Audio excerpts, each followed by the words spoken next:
escucha? ¿Sí? Bueno, ¿cómo están? Hola, buen día. Buen día. Buen día, doctora. Bueno, vamos a arrancar con el práctico de hoy. No sé si vieron que les avisamos que íbamos a hablar sobre el caso de Felipe. El caso número 13, ¿lo hicieron? La historia de Felipe.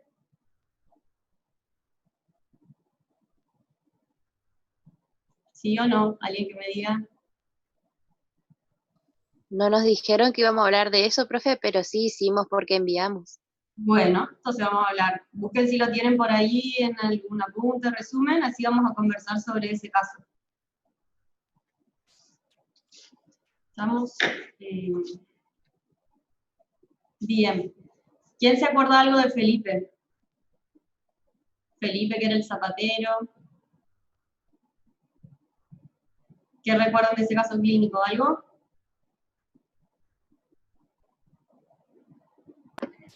Que era fumador, que presentaba disnea y dolores anginosos. Bien, es un paciente que ya adulto, tabaquista que tenía EPOC, tenía disnea progresiva y había consultado porque estaba con dolores de tipo anginoso, pero la disnea había progresado, ¿sí? Bueno, ¿qué hicieron de ese caso? Acá las actividades que tenían que hacer era interpretar los signos y síntomas del paciente y indicar la gravedad que tenía. ¿Qué patología tiene ese paciente? Estenosis aórtica. Bien, ¿y cómo hicieron ese diagnóstico? Con los síntomas, principalmente disnea, el síncope y la angina, y después hablaba de los signos, el soplo sistólico. Bien, bueno, entonces vamos en orden. ¿Qué datos del examen físico tenían que a ustedes les lleva a pensar que tiene una estenosis aórtica?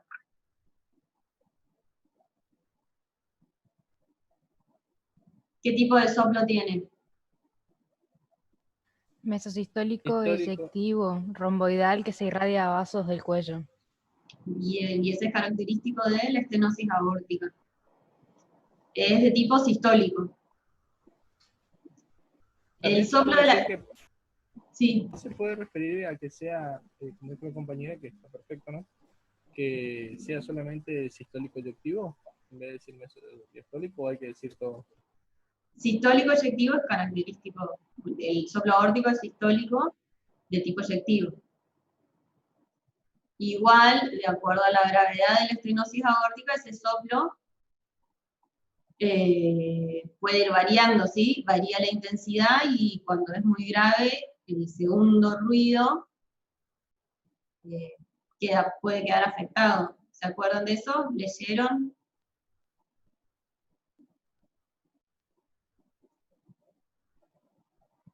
¿Entre qué ruido se produce el soplo?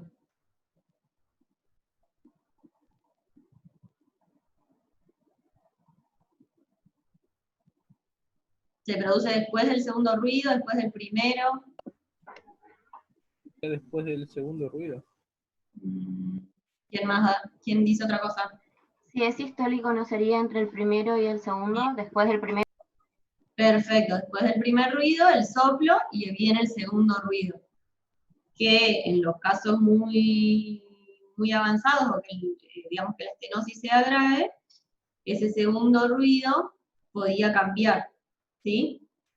Pero está entre el primero y el segundo ruido. Y en algunos casos, ya cuando es más avanzado, podía haber un cuarto ruido.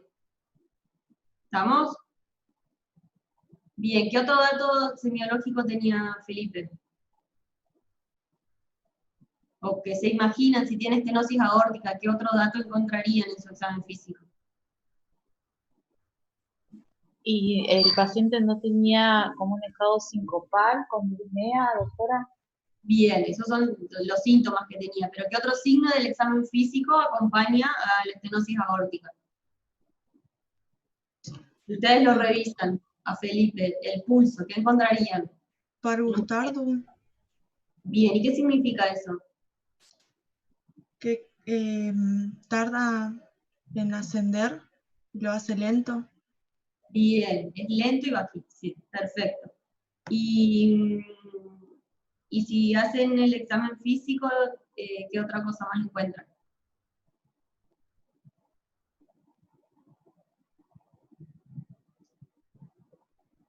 ¿Tiene soplo? Lo ocultan el corazón, escuchamos el soplo cardíaco. En las aortas, si escuchan las carótidas,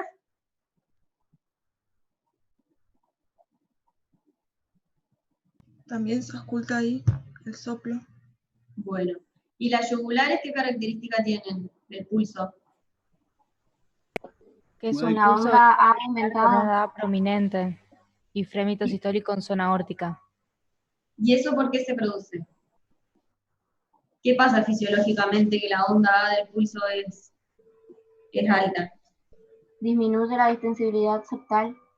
Perfecto. Y eso nos da que el pulso tenga una onda más prominente. Bien. ¿Algún otro dato más del examen físico? Un choque de punta muy enérgico. Bien, perfecto. Tiene choque de puntas. ¿Y a dónde se oculta este soplo? ¿En cuál de los 4 focos? Aórtico, en el segundo espacio intercostal derecho. Bien, perfecto. Bueno, ¿qué más tenía Felipe? También También se decía que puede el paciente ocultar en adopta la la aorta. posición en la ortopnea para aumentar la ventilación y disminuir su disnea. Bien, muy bien. Y dentro de la sintomatología, ¿qué más presentaba que estaban diciendo ahí? Tenía angina, dolor tipo anginoso, ¿y qué otra cosa le pasaba? Y disnea progresiva debido al efecto retrógrado. Bien, ¿qué más? Y episodio sincopal. Bien. ¿Y a ustedes les parece que todos estos signos son de una estenosis leve o un estado avanzado? Una estenosis avanzada. Avanzado. Bien. ¿Y qué sobrevida tiene este paciente, según lo que ustedes saben, de estenosis aórtica y esa manifestación clínica? Con la 2, estenosis 3 aórtica me parece años. que 3 años o 2 años, creo. Bien, la sobrevida disminuye en estos pacientes, ¿sí? ¿Cuáles eran los signos clínicos que nos decían que el paciente, digamos, estaba en un estadio avanzado? Y los episodios sincopales y la angina. El dolor anginoso, bien. Y después la disnea. Ah, Bien.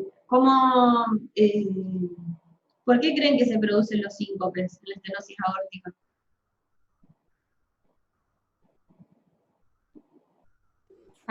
Por la hipoxemia. ¿Qué más? la incapacidad del gasto cardíaco por la estenosis misma. Bien, el gasto cardíaco disminuye y disminuye el flujo del sistema nervioso central. Eso, como consecuencia, va a dar el síncope. ¿Y el dolor de tipo anginoso, en qué momento se produce?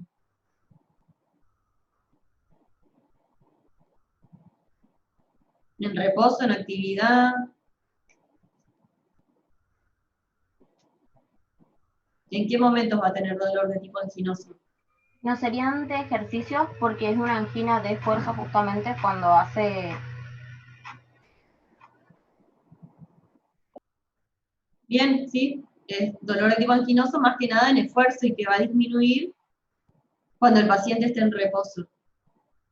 ¿Y por qué se va a producir ese dolor de tipo anginoso? Fisiológicamente, ¿qué le está pasando al corazón? Decimos que si ya tiene dolor de tipo anginoso, el estadio es más avanzado. Dijimos, el sistema nervioso central produce síncope porque disminuye el flujo. por la hipoxia. Isquemia.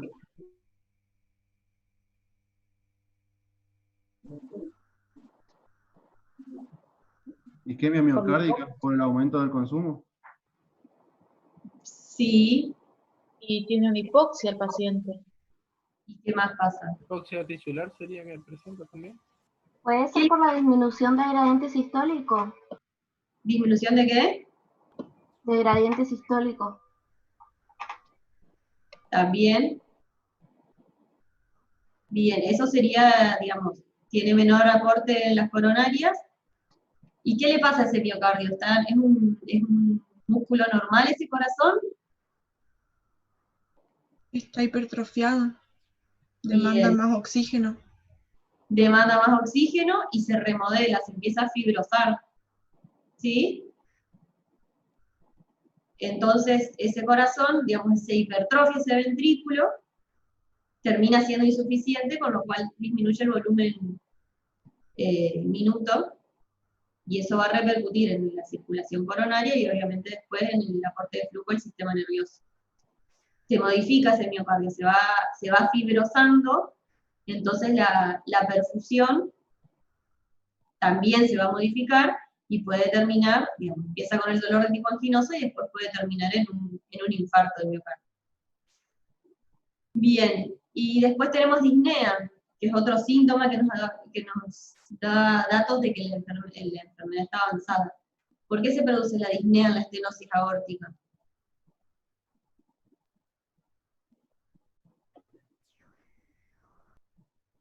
Por efecto retrógrado.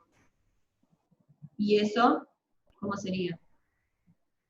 ¿Por fallo diastólico del ventrículo izquierdo? Bien, y entonces en fallo retrógrado, ¿qué pasaría? Tenemos una estenosis de la aorta y entonces ese flujo, ¿qué pasa? Regresa hacia atrás a la aurícula. De la aurícula aumenta su volumen y manda a los pulmonares, y eso va al pulmón. Bien, empiezan a cambiar las presiones y hay flujo retrógrado y eso pasa a pulmón. ¿Y cuál sería la manifestación clínica ahí? ¿Por qué va a tener disnea el paciente? Por la congestión pulmonar. Bien, ¿y cómo se conoce esa patología? ¿Sería edema? Edema agudo de pulmón. Bien, ahí estamos. Entonces, digamos, la fase avanzada de la estenosis aórtica, tenemos esas tres manifestaciones que se producen más que nada por el hipoflujo hacia el sistema nervioso, por la hipertrofia y la modificación anatómica de ese corazón que se empieza a fibrosar, con lo cual, digamos, el miocardio tiene menos perfusión, y después el flujo retrógrado, que según el grado puede llevarnos a un edema de pulmón. Bien, y acá nos preguntaban entonces, bueno, signos y síntomas del paciente y la gravedad de la afección, y el valor de sus parámetros, que es más o menos lo que estuvimos hablando. Después había un electro de este paciente. ¿Qué esperan encontrar en la radiografía? No sé si se acuerdan de la radiografía de Felipe, o qué se imaginan que pueden ver en una radiografía de un paciente que tiene una estenosis aórtica avanzada.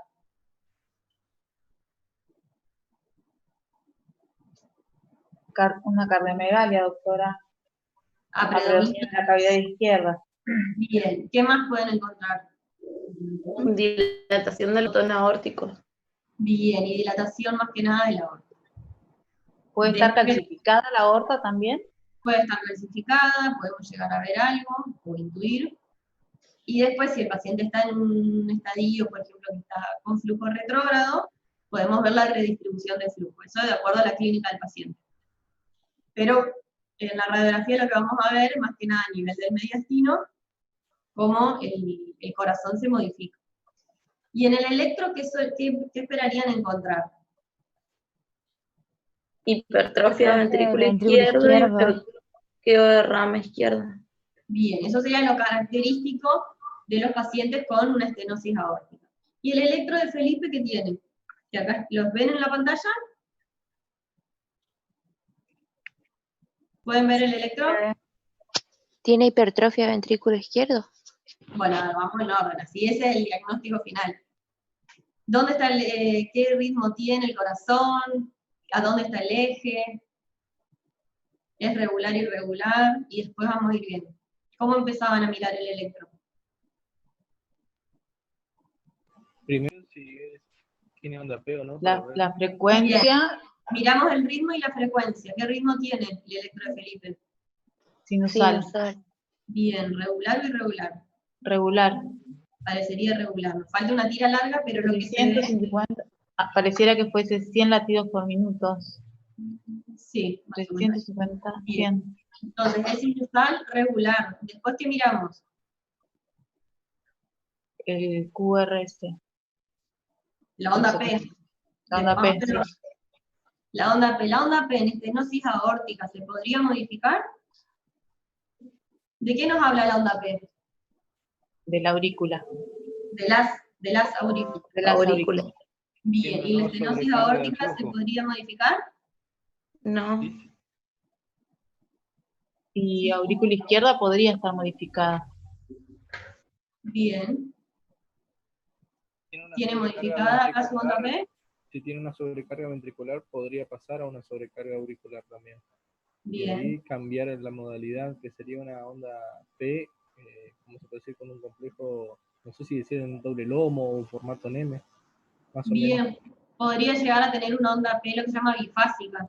¿Sí? Pero ahí estaríamos pensando en una insuficiencia cardíaca ya congestiva. Claro, sí. No es lo de Felipe ahora. Estamos en Ajá. otra cosa que podemos encontrar. Por ahora, Felipe, parecería que no.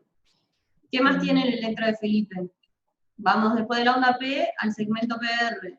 ¿Tiene alguna alteración?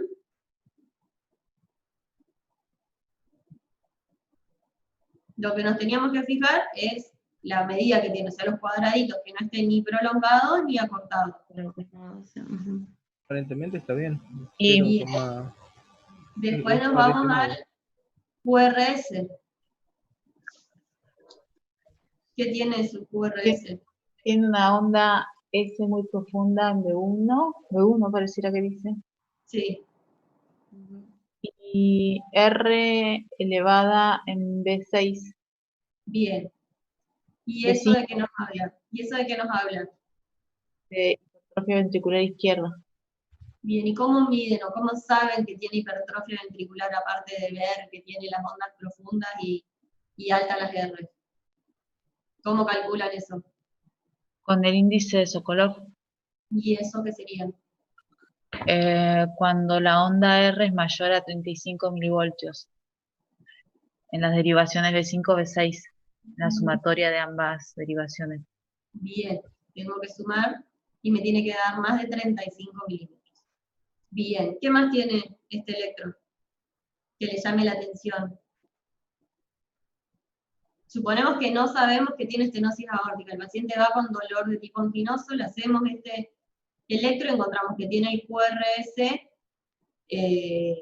aumentado en el voltaje. O sea, suponemos que tiene una hipertrofia. ¿Y qué más le llama la atención? Después del QRS viene el segmento ST y la onda T. ¿Algo en particular? Pareciera como que hay un infradesnivel, pero no llego a ver bien. ¿En qué derivación? Ay, no, es que no sé si soy yo la que no veo. ¿Dónde están las flechitas amarillas? Sí. Ahí. No sé bien qué derivación porque no puedo ver acá. Digamos que la B2 sería tiene B1. un supra, ¿no? ¿Dónde están B2 las la flechas baja. marcadas? Donde están las flechas sería Ahí justamente No, abajo. ahí no. y B6. Más al costado. Y B6.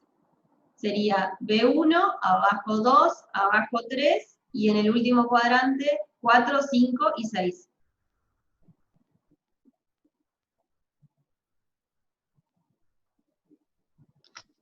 O sea que las flechitas están en B1 y B6, ¿usted dice? Sí.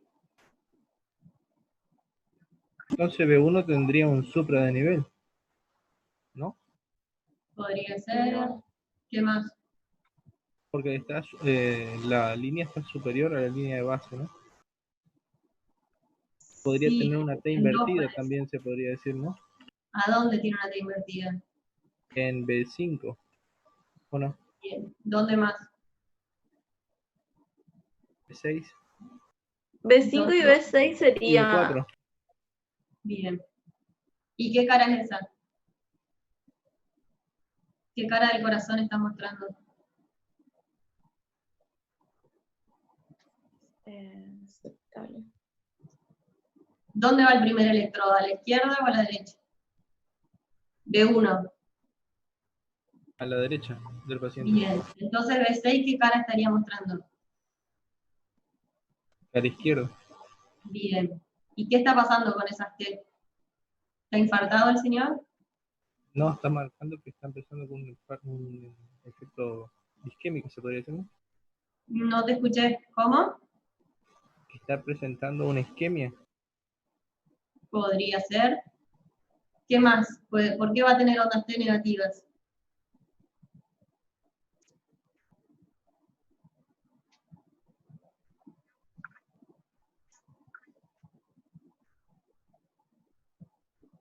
¿Puede ser como un recuerdo? No, ahí estaría la Q. Ah,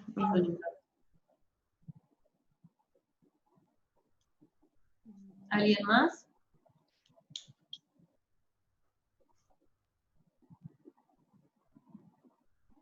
Bueno, a ver, lo que nos dice este electro, aparte de que tiene una hipertrofia importante, ¿sí? de la aurícula, las ondas T negativas asociadas al INFRA-ST en este contexto nos hablan de un trastorno de repolarización.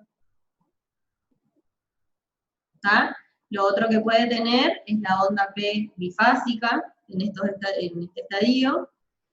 Y bueno, y después, lo otro que le podría pasar a este paciente es que tenga una fibrilación auricular, también sería, digamos, acompañaría a la clínica del paciente. ¿Sí? No es el caso de Felipe, pero todo eso podemos encontrar en un paciente que tiene una estenosis aórtica avanzada. Principal, la hipertrofia del ventrículo izquierdo, cambios de la repolarización secundarios a esa hipertrofia, alteración de la onda P en los estadios más avanzados, y después pueden tener fibrilación auricular. Son todas consecuencias de los cambios, sería histopatológico que tiene en el corazón, ¿sí? Secundario a la hipertrofia de ese ventrículo. ¿Estamos?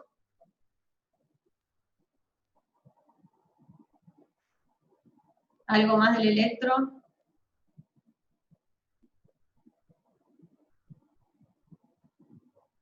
Estamos. Y después nos preguntaba gravedad de la afección, parámetros. Bueno, ¿y este paciente Felipe había consultado y le dijeron que su tratamiento tenía que ser una cirugía, ¿no? Si mal no recuerdo, su tratamiento era quirúrgico. ¿Qué opciones de tratamiento tienen los pacientes con estenosis aórtica? ¿Reemplazo valvular? Reemplazo valvular, que sería la opción quirúrgica, es una de las opciones quirúrgicas.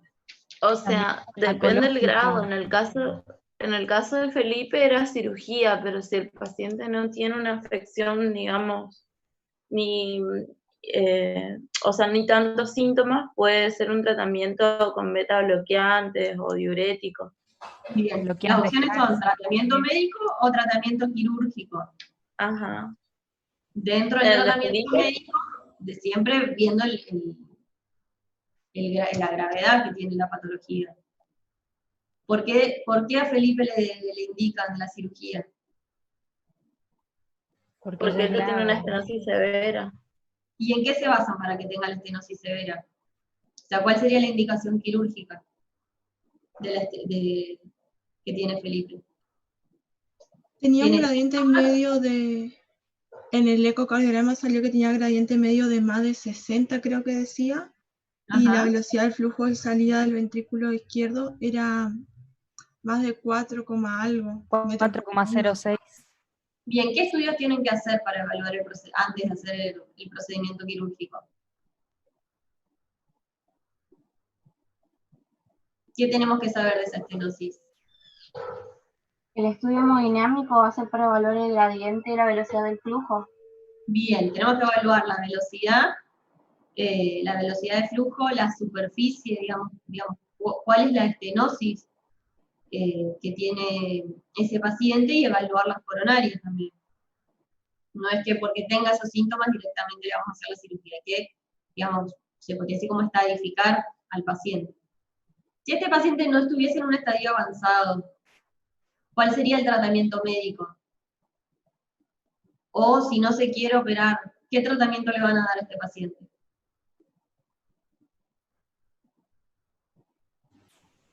Sería un tratamiento farmacológico. Tratamiento médico o farmacológico. ¿Y cuál sería? Como dijo la compañera hoy, betabloqueantes, diuréticos, bloqueantes cálcicos, vasodilatadores. Puede usarse digital para profilaxis de fibrilación auricular. Bien, tendríamos que mejorar en este paciente. ¿Por qué le darían diuréticos? Profe, pero si está en un estadio de insuficiencia cardíaca, ¿no hay que evitar los diuréticos y los vasodilatadores? Bien, de acuerdo al estadio en el que esté, si es un paciente que está asintomático, sí se le puede dar diuréticos, pero ya en el estadio avanzado no. Doctora, ¿por qué no se le puede dar, por ejemplo, vasodilatadores a este paciente directamente, diríamos? ¿Cómo? El paciente creo que está contraindicado darle un vasodilatador directamente, ¿no? Uh-huh. No sabría por qué. Eso bueno, quisiera saber. Bueno, ¿y qué más le vamos a decir a este paciente? ¿Qué es lo que tiene que evitar? El ejercicio físico. ¿Por qué? Porque justamente va a ser los momentos en los que él sienta los síntomas o los que predisponen. Bien, perfecto. Por el estado sincopal que va a producir. Bien, bien. Y A dentro mí me quedó una duda. Dale. En el caso del paciente que habíamos dicho que tenía como una descompensación, digamos, con el edema, ¿cómo tratamos entonces al paciente? O sea, si no le damos diuréticos. A ver, vos tenés un tratamiento en la etapa aguda y después tenés un tratamiento diario, ¿sí? Ajá. Ahí va a cambiar. Si el paciente va, por ejemplo, con una digamos, con un estadio avanzado, un edema agudo del pulmón, sí le vas a dar diuréticos ahí. El tema no es indicarle como tratamiento diario. Ah, está. Sí, bien, sí. y dentro de los tratamientos quirúrgicos, ¿qué opciones tenían? Valvuloplastía aórtica con catéter balón. Reemplazo valvular también. Y el reemplazo valvular. ¿Y qué tipo de válvulas conocen? La protésica y la mecánica. La mecánica y la protésica. Y la biológica. La biológica. ¿Y qué es lo mismo en todos los pacientes o por qué hay dos opciones? ¿O cómo elegimos? Porque tienen diferentes duraciones y, por ejemplo, la mecánica hay que hacer tratamiento anticoagulante. Bien. No. Perfecto, perfecto. Entonces, si es un paciente adulto, que por ahí tiene contraindicaciones de anticoagulantes o tiene mayor riesgo-beneficio de usar anticoagulantes, también eso hay que evaluarlo, ¿sí? Doctora, y acá también, disculpe, acá también hay que evaluar un tratamiento empírico para evitar una endocarditis, por ejemplo, ya que se va a hacer un reemplazo valvular y todo eso. A ver, si es válvula biológica, no. Si es válvula mecánica, sí tiene más chance de endocarditis. Ah, perfecto, gracias. ¿Sí? Eso quería sacarme la duda. ¿Se acuerdan que en endocarditis, dentro de las postquirúrgicas, tenían, si era con válvula mecánica o válvula biológica, y después, según el tiempo de que se produce el endocarditis respecto al reemplazo, eso también variaba el germen. Sí, si era antes del año o después del año, ¿no? Claro, y el tipo de válvula. A ver, que sea mecánica es como algo por ahí un poco antinatural y por ahí predispone más a formar las vegetaciones en ese lugar. ¿Estamos? Doctora, ¿y la valvuloplástica aórtica con catéter balón en estenosis aórtica en grave no se realiza o se puede realizar como prequirúrgico, digamos, para mantener al paciente? A ver, lo podés realizar si, digamos, en pacientes que no tienen condiciones quirúrgicas, ¿sí? O sea, es como un paso previo a la cirugía, en algunos pacientes, o en pacientes que no tienen condiciones quirúrgicas, o por ahí en niños se puede hacer. Gracias. El tema de dilatación y no reemplazo.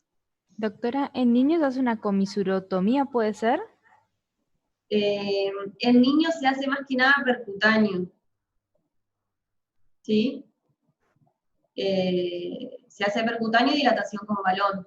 Después se hace el reemplazo valvular. Pero pediatría creo que es otra cosa, pero en pediátricos me parece que la opción principal es la dilatación con balón vía percutánea. ¿Y puede ser, doctora, que la valvuloplastía aórtica tenga un porcentaje muy alto de restenosis? La valvuloplastía, el reemplazo valvular, Sí. no sé cuál es el porcentaje de restenosis. Respecto al balón, no sé. Pero lo averiguamos para la próxima.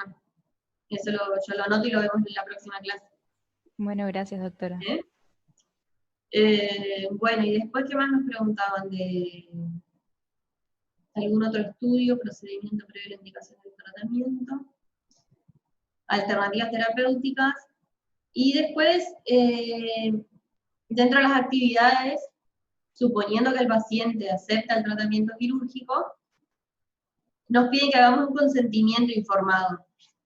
¿Alguna vez vieron un consentimiento informado? ¿Saben lo que es? Sí. ¿Qué saben sobre el Yo consentimiento? tuve, profe, pero, o sea, el de la cesárea, que fue donde me explicaban todas las cosas y tenía que firmar y colocar, por ejemplo, quién recibía el bebé y de todo, o sea, te explica todo. Bien, entonces, ¿qué es el consentimiento informado? Así en El palabras. paciente acepta. Donde me y explican riesgos y beneficios sería de una cirugía. Bien, es donde es un documento donde el paciente brinda su conformidad, que acepta o si rechaza el procedimiento, tratamiento que se le brinda. ¿Qué datos tiene que tener el consentimiento informado? ¿Quién va a hacer el procedimiento? Bien, los datos del paciente. Los datos del paciente, del médico. Si el paciente estuviese, por ejemplo, en coma, ¿qué datos va a tener? Del representante. Bien, los datos del paciente y del representante. Bien, más los datos del médico que va a realizar el procedimiento. Cuando decimos datos, decimos nombre, documento, en el caso del médico, número de matrícula. Algunos consentimientos piden domicilio, otros son más sencillos. ¿Y qué más tiene que decir el consentimiento? La información general sobre la cirugía. Bien, tenemos que tener la situación en la que se encuentra el paciente, el tratamiento que proponemos y los riesgos que podría tener el paciente si se hace el tratamiento o si, y los beneficios, y en el caso de rechazar, también explicarle si tiene algún beneficio o si presenta algún riesgo. Y el paciente o el representante del paciente, digamos, firman en conformidad o en disconformidad. Si firman en disconformidad no se hace el procedimiento, si están conformes, se hace. ¿Sí? Doctora, ¿hay que describir cómo el procedimiento, por ejemplo, de la cirugía, o solo explicar por qué se opta por esa cirugía y cómo se llegó a esa terapéutica? En este caso, ¿cómo escribiríamos el de Felipe? Ponemos los datos de Felipe, los datos del médico. ¿Cómo? Que yo en el consentimiento informado describí la cirugía y el riesgo de esa cirugía que le iban a hacer. Perfecto, entonces ponemos los datos de Felipe y los datos del médico que van a realizar el tratamiento. Después ponemos que el paciente presenta una estenosis aórtica de grado avanzado, de grado severo, porque tiene síntomas, no sé, de síncope, porque tiene angina, porque tiene disnea, secundaria a esa patología, y que el procedimiento terapéutico que se propone es, supongamos, reemplazo valvular. Los beneficios son, por ejemplo, la mejoría clínica, la disminución de la disnea, etc. Y los riesgos son tal, tal y tal. Y el paciente, abajo, tiene que decir si acepta o no el procedimiento. Doctora, en el caso de que acepte y después se arrepienta, pues yo leí un consentimiento informado de hecho, ¿no? Ya de en internet, ¿no? No sé si es lo mismo que se Y hay un montón de ejemplos. en Busquen Argentina. consentimiento informado, modelos, hay para tratamiento, hay para cirugía, hay para endoscopía, hay miles de modelos. ¿Sí? De hecho, Pero eso es lo que yo había visto, que cada había para... institución tiene su propio consentimiento. ¿Sí? ¿Y si el paciente es menor, Disculpe. profe? Los padres firman, padre, tutor o encargado. Sí, por ejemplo, en pediatría obviamente que va a firmar el encargado del tutor, del chico.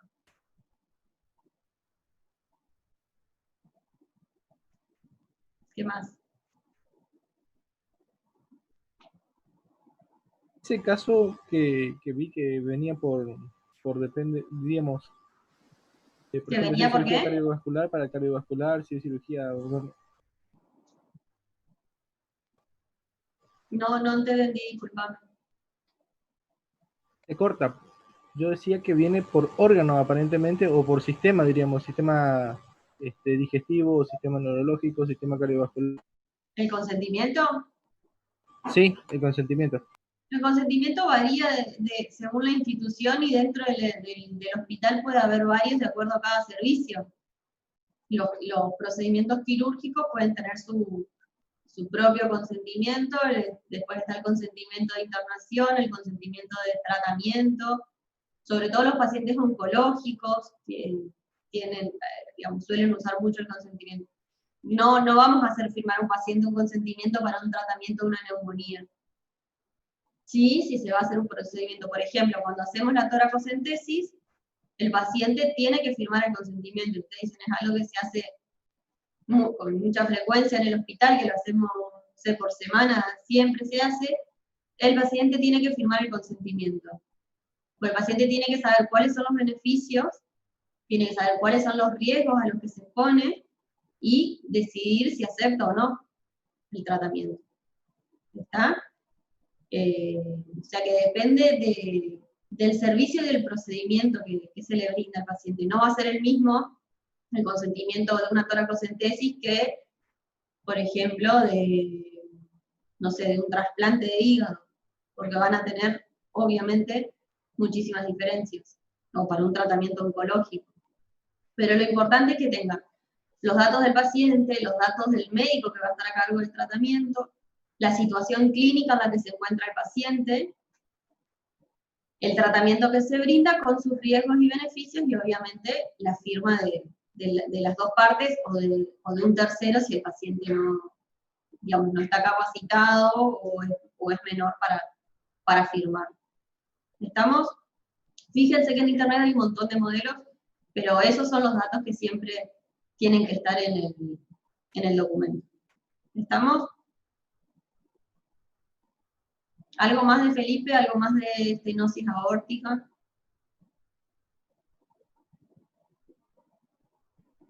¿Pasamos a otro tema? ¿Estamos? Bueno, repasen valvulopatías. Más que nada, sepan, a ver. Este caso de Felipe está bueno para repasar estenosis aórtica. Digamos, lo importante que sepan es cuál sería el mecanismo fisiopatológico, si es estenosis, si es insuficiencia,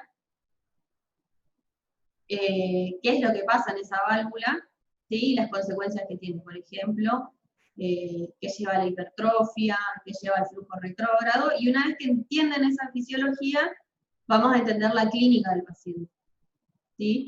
No sirve de nada saber que la estenosis aórtica se acompaña del síncope si no entendemos por qué está pasando el síncope o qué es lo que le pasa al corazón.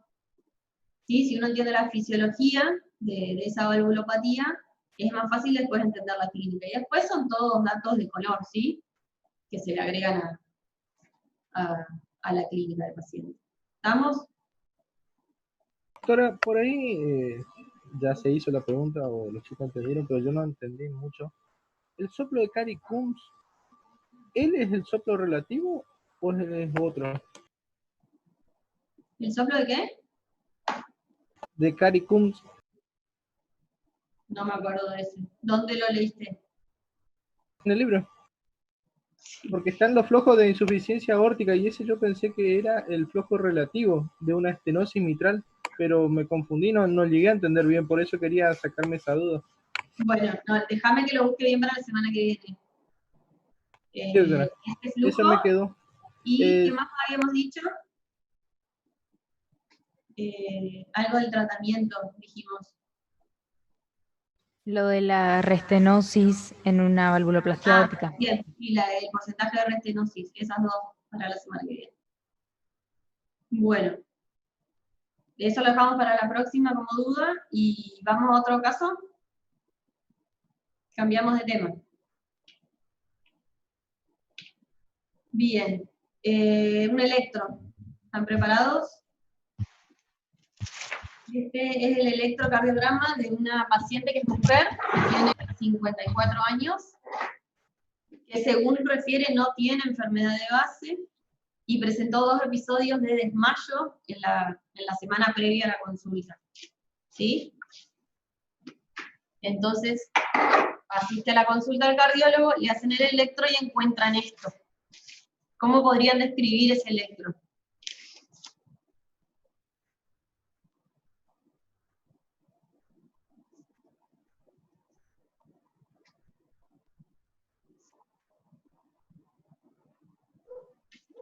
Tiene onda P, profe, así que es ritmo sinusal. Bien, ¿qué más? Y tiene la onda P mitral, por ejemplo, que se ven de 2. Tiene la onda, sí, ¿qué más? QRS se ven, parecen medio anchos.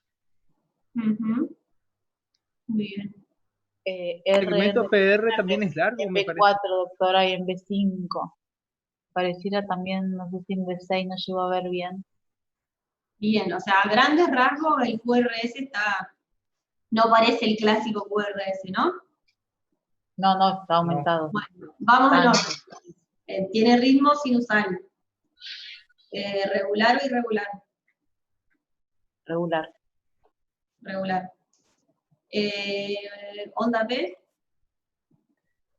Presente y se observa P mitral. Bien, ¿qué más? ¿Eje?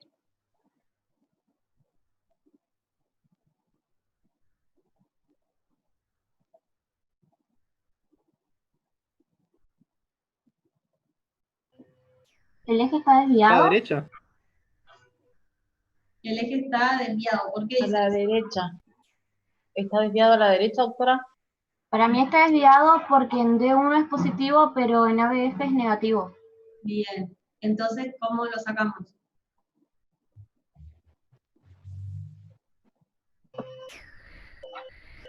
Está entre 90 y 180. Entre 0 y menos 90. Bien. ¿Cómo sacaste? Justamente tengo el eje enfrente mío y entonces yo me fijo, si en D1 es positivo queda para 0 y si en ABF es negativo va a menos 90, si es positivo quedaría normal. Bien. B1, D1 y ABF. Ahí me da que está entre 0 y menos 90. Bien, y cuando tengo, digamos, cuando no es positivo en ABF, lo otro que tengo que mirar es la derivación de 2. Cada uno tiene su forma de sacar el eje, hay un montón. Y como D2 es negativo, estaría desviado hacia la izquierda o derecha. Derecha sería. Derecha para mí, doctora. Sí, si vos habías sacado el eje. Sofía. Sí, si es de 2 negativo va para menos 120. Entonces, ¿a dónde está el eje? ¿Desviado a la izquierda? Desviado a la izquierda. ¿Estamos? ¿Alguno tiene otra forma de sacar el eje y que le dé diferente? Estaba viendo en D1, ¿no? En D2 y en ABF. ¿Ves? B1 te da positivo. ABF te da negativo, entonces está arriba. Ah, ABF es negativo, está bien, no, está bien, está bien. Es a la izquierda, doctora. Claro, y después vemos D2. Sí. D2 es negativo, entonces está a la izquierda. Está desviado a la izquierda. ABF, o yo estoy viendo otra derivación, pero para mí ABF está hacia abajo, ¿no? Tiene S profundo, ¿no? Sí. Y ABF negativo es arriba. Al llevarle al eje, ABF vendría a ser 90 hacia abajo, es positivo, ¿no? Sí, pero está negativo acá.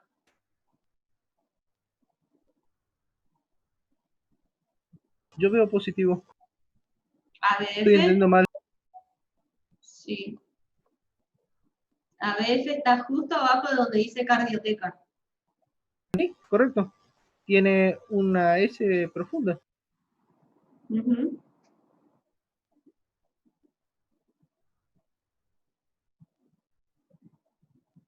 Sí, ¿Alguien más? Perdón, al pasar al eje yo interpreté mal esa parte, disculpe. Ah. Sí, porque yo interpreté que esa negativa era igual que la derivada del ABF hacia abajo como positivo. Estaba interpretando mal yo. Por eso decía que era positivo. Listo, tenemos el eje. Dijimos el de la onda P y el QRS, ¿qué les parece?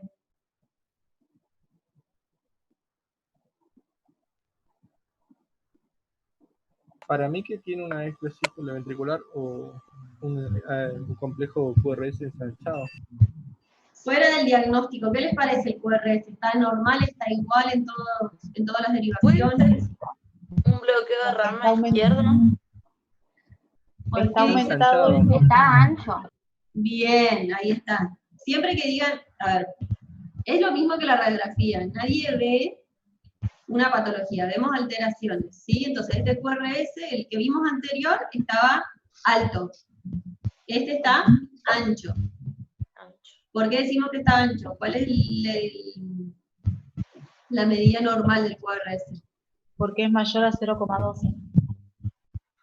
Puede ser de 0,12 a 0,30 más o menos. Si tiene más de esas medidas, decimos que está ensanchado, ¿no? Si está ensanchado, ¿a qué se debe? Dijimos, si estaba alto, era hipertrofia. Y si está ensanchado, a bloqueo de rama. Bien. ¿Qué bloqueo de rama puede tener este paciente? ¿Derecha o izquierda? ¿Este paciente? ¿Derecha o izquierda puede ser? ¿Y este paciente? Izquierda. Tiene el eje desviado a la izquierda, QRS ensanchado. ¿Y qué características me dan el sello de que tiene bloqueo de rama a la izquierda?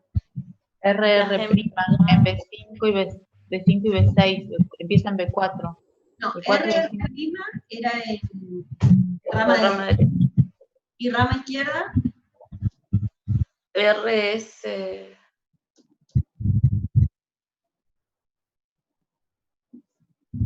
RS era B1.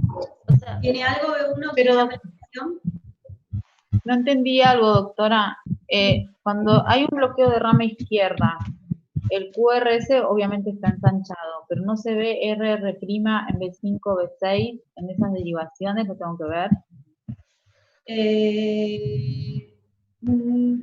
No es RR', sino que es como una R mellada, ¿sí? Sí. Es esto, sería, vos decís. Sí. Sí, eso, a eso me refiero. Bien, ¿y qué más tiene? ¿Qué otra cosa? Sí. ¿Qué más?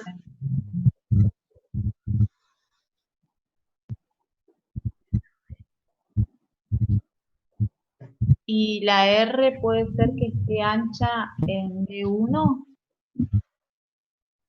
Sí, ¿qué más?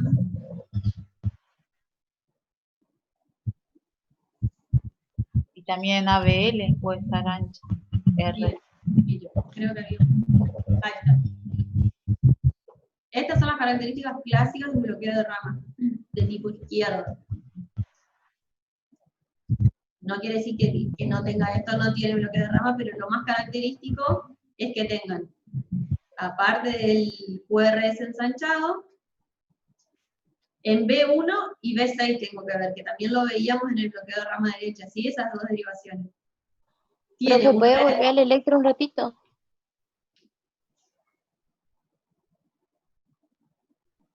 Ah, sí, está. ¿Estamos? Van a encontrar en B1 una R chiquita. Fíjense que nuestro paciente lo tiene. Una S profunda. No hay Q, es RS directamente. Y en B6, esto que decía Mónica, de esa R como mellada. ¿Sí? Eso que parece R'.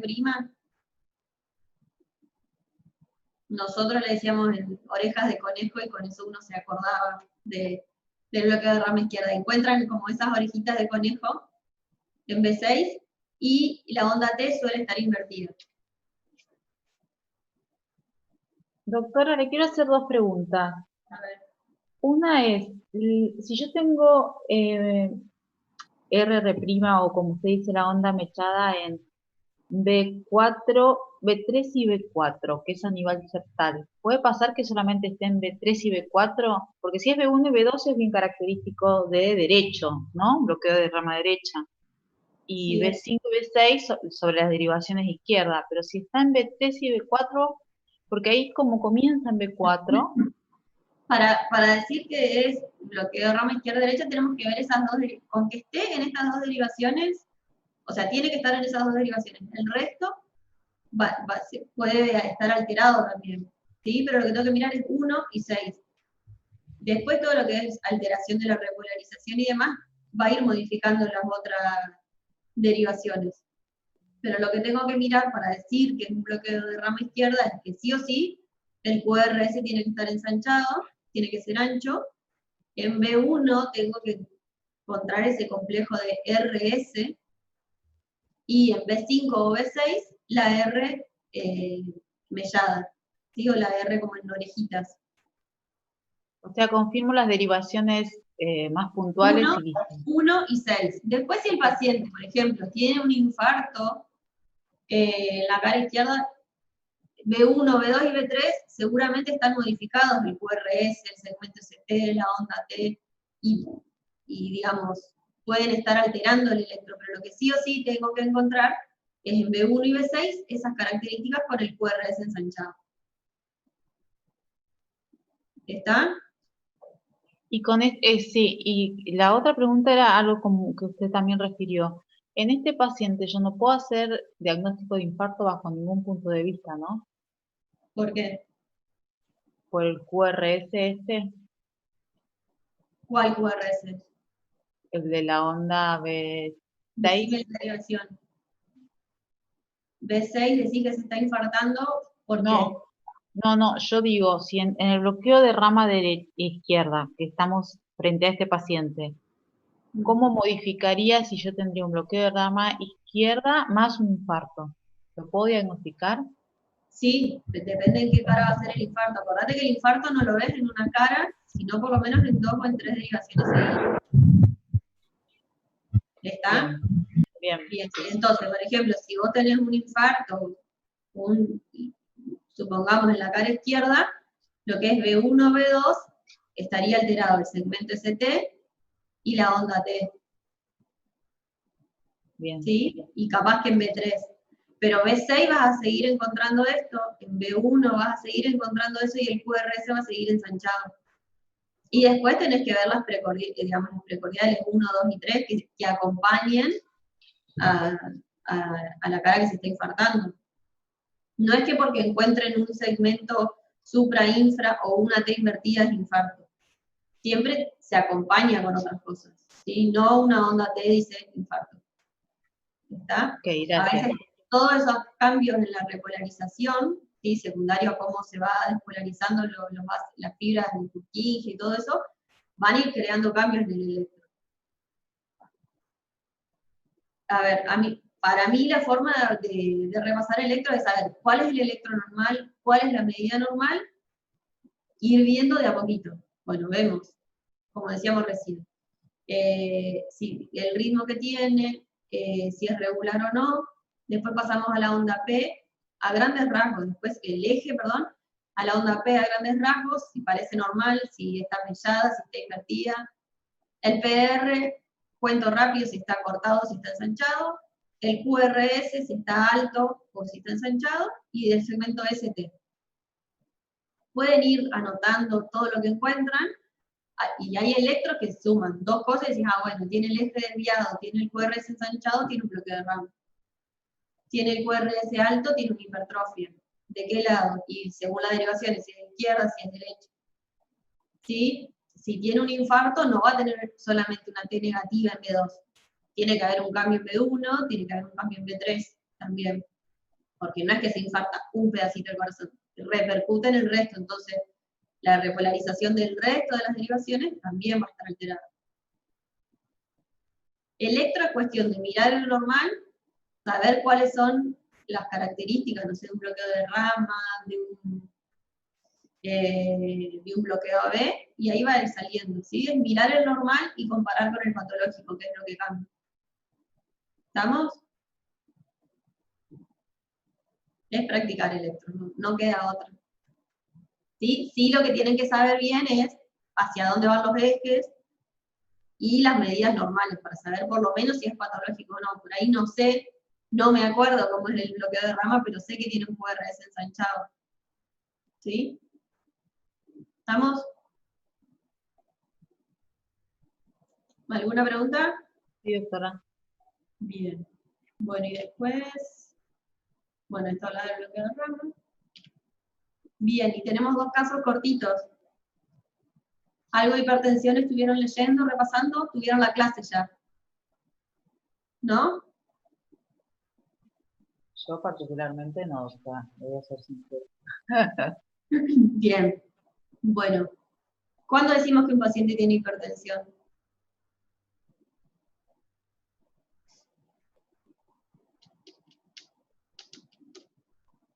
¿Cuándo decimos que cuál es la TA normal? O Cuando tiene una TA mayor a 140-90, ¿no es?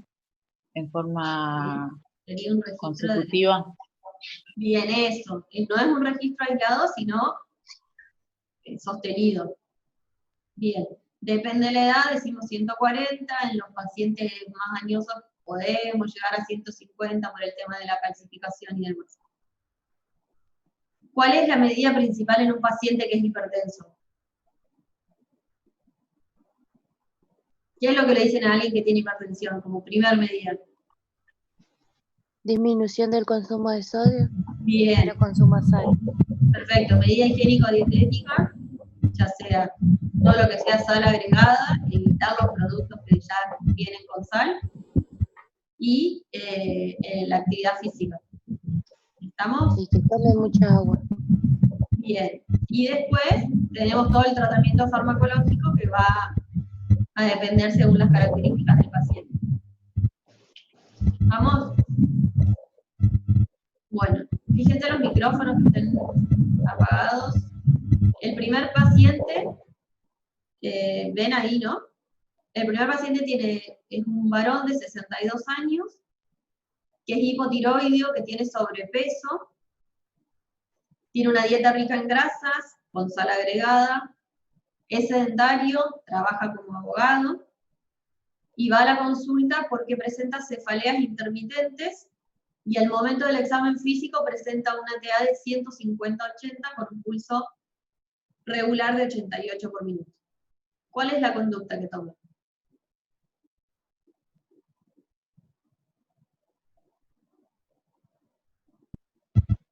Para mí primero puede ser medida higiénico-dietética. Bien. ¿Y cuál sería en este paciente? Y la dieta, que haga actividad física. También se le puede sumar, por ejemplo, un tiacida.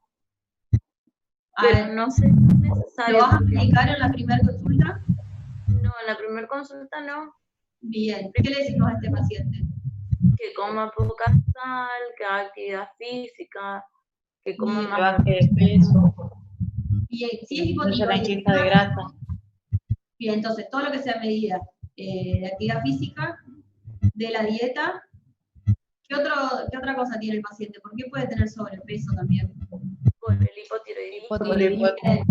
Tenemos que saber cómo están funcionando esas hormonas. Podemos pedir un control de la hormona tiroides, no sabemos si está recibiendo medicación o no para eso. ¿Y qué más hacemos? Vino a la consulta, dice yo no soy hipertenso, tomamos la presión y tiene 150/80. Y tengo que hacerle un mapeo, o sea, que se tome todos los días. Bien, le decimos que tome durante unos días, tratando de que sea con el mismo tensiómetro, que sea en la misma hora, los valores de TA. Y que vuelva a la consulta, ¿está? Puede ser un registro aislado y la cefalea es por otra causa, o puede ser cefalea secundaria a la hipertensión. ¿Está? Entonces, en la primera consulta, muy difícil que mediquemos al paciente, a menos que estemos ante una emergencia hipertensiva. ¿Sí? Medida higiénico-dietética, actividad física, control de hormonas tiroides, tiene dieta rica en grasas, podemos evaluar el toque de colesterol, triglicéridos, y le pedimos el control de TA durante por lo menos 5 días. Si vuelve a la consulta, ahí optamos o no, obviamente la dieta y no va a perder peso en 5 días, pero según esas cosas podemos o no agregarle tratamiento. ¿Qué tratamiento le darían en el caso que este paciente necesite iniciar un tratamiento antihipertensivo? Depende de la gravedad. Tiene esos valores. Supongamos que su hormona tiroides está normal, tiene colesterol alto, sigue siendo sedentario, es abogado y ahora ya no le pone sal a las comidas. Y viene con esos registros, 150/80, 140/80. Un fármaco que puede ser un tiazida o un IECA. ¿O qué más? O un ARA. Bien, ¿y qué nombres conoces de esos fármacos? Enalapril. Hidroclorotiazida.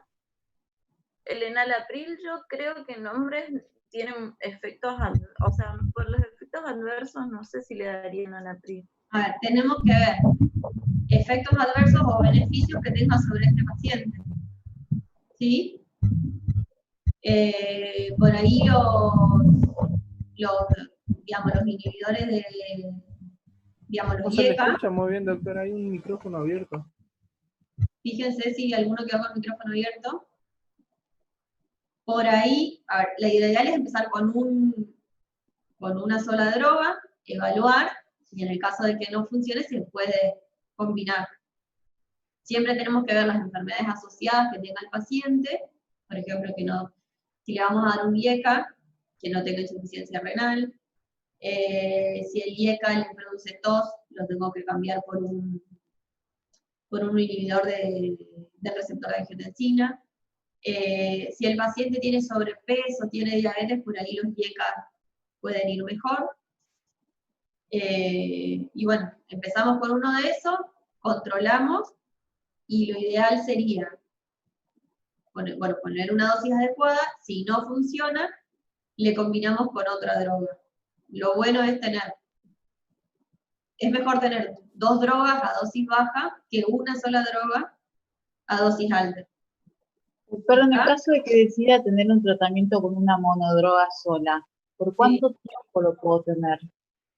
¿Por cuánto tiempo lo puedo tener? Sí, para agregarle una segunda.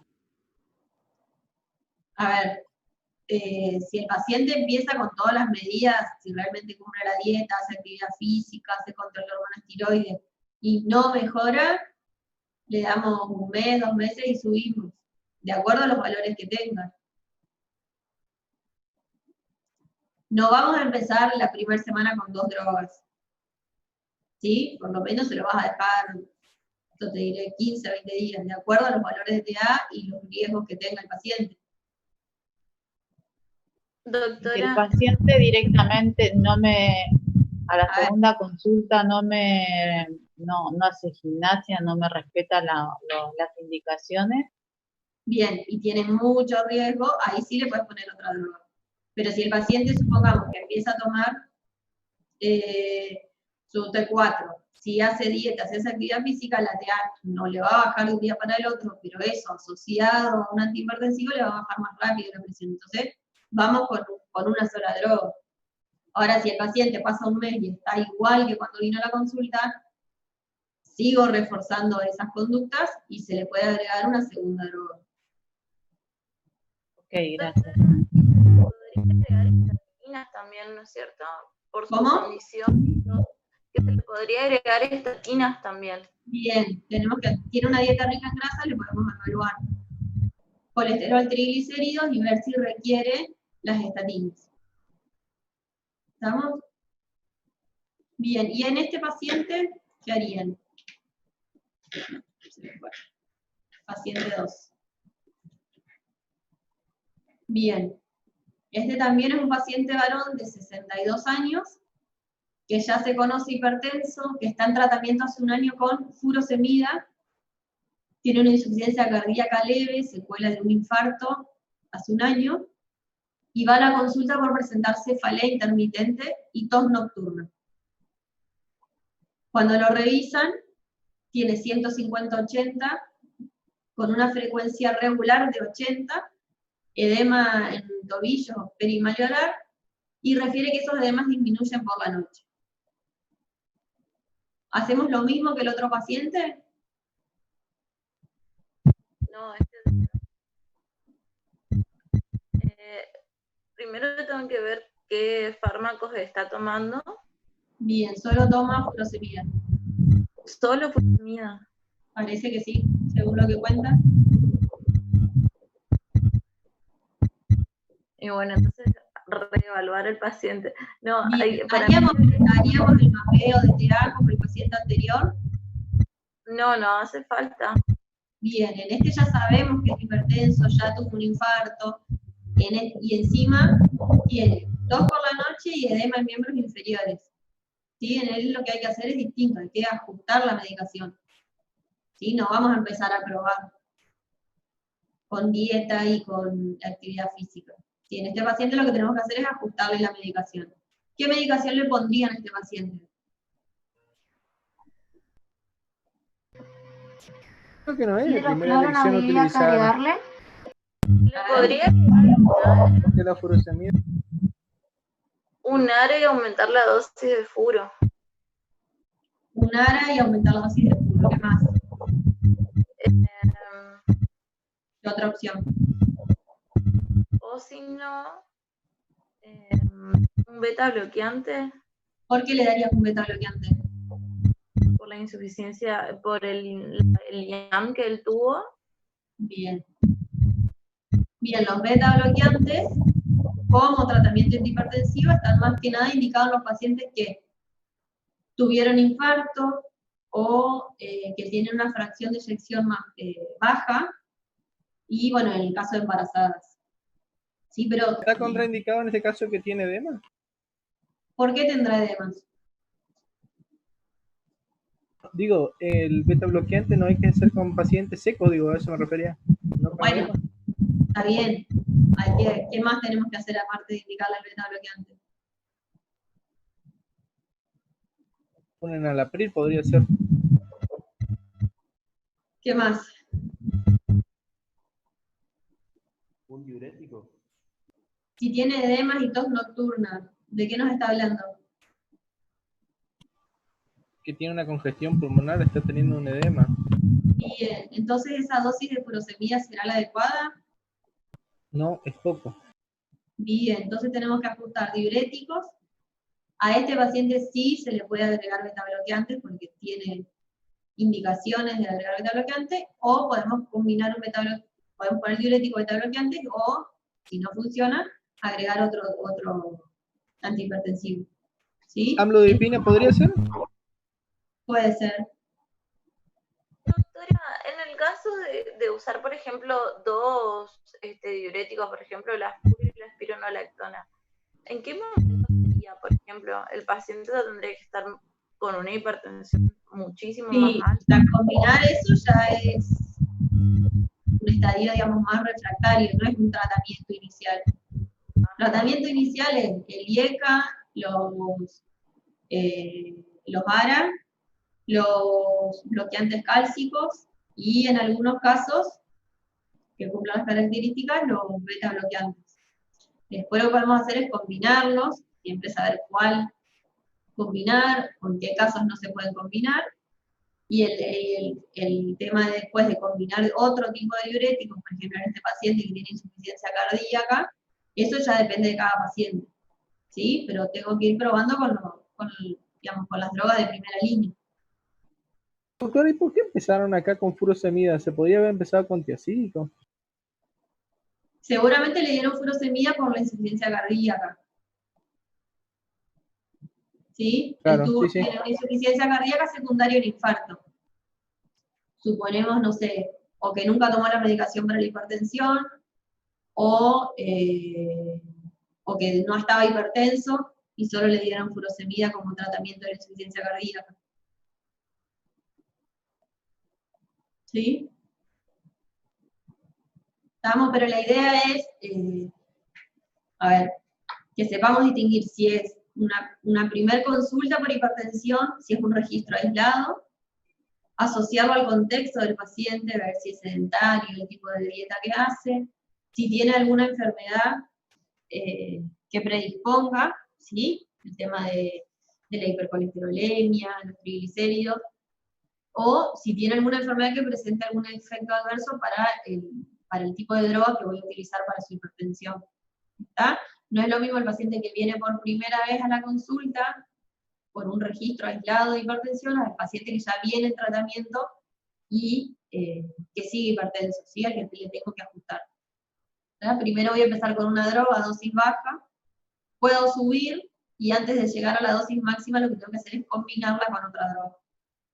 Es mejor usar las dos drogas que usar una sola en dosis máxima. ¿Estamos? Doctora, ¿y bloqueantes cálcicos se le puede dar o por tener edema en miembros inferiores ya se le trata de evitar? Lo que podés hacer es ajustarle, digamos, llevarlo a su peso seco, ¿sí? Y iniciar el tratamiento. Seguramente esa dosis de furosemida que tenga, no sabemos cuál es ahora, sea una dosis baja para lo que él tiene. Por ahí, si le ponemos un beta bloqueante y mejoramos la contractilidad del corazón, por ahí esos edemas también disminuyen. ¿Sí? Por ahí agregándole el beta bloqueante y dejando la furosemida, funciona. Gracias. ¿Está? ¿Estamos? Bueno, nos vemos la semana próxima. Seguramente fíjense cuando publiquemos la clase, si dice algún trabajo práctico que vamos a repasar. Así como hicimos el de Felipe, la semana que viene vamos a hacer algún otro. Fíjense cuando esté el link para conectarse a la clase abajo, vamos a poner el caso para conversar. ¿Estamos? Ok, doctora, gracias. Bueno, que tenga buen día. la semana que viene. Igualmente. Gracias, doctora. Gracias, Hasta luego. doctora.